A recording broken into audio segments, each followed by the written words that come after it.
Alright, my name is Ed Reese. I'm here at the Book House in St. Louis, Missouri.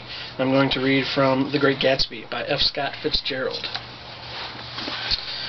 One of my most vivid memories is of coming back west from prep school and later from college at Christmas time.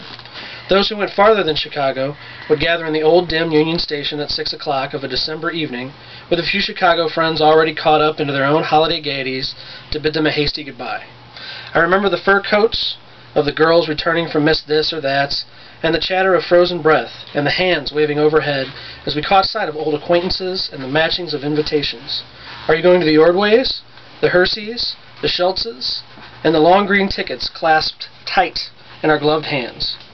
And last, the murky yellow cars of the Chicago, Milwaukee, and St. Paul Railroad, looking cheerful as Christmas itself on the tracks beside the gate. When we pulled out into the winter night and the real snow, our snow, began to stretch out beside us and twinkle against the windows, and the dim lights of small Wisconsin stations moved by, a sharp, wild brace came suddenly into the air. We drew in deep breaths of it as we walked back from dinner through the cold vestibules, unutterably aware of our identity with this country for one strange hour before we melted indistinguishably into it again.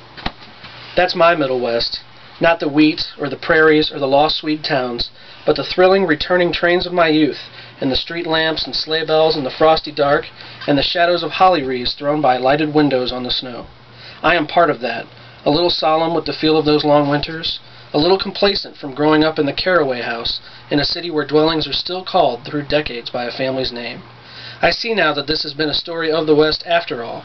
Tom and Gatsby, Daisy and Jordan and I were all Westerners, and perhaps we possessed some deficiency in common which made us subtly unadaptable to Eastern life.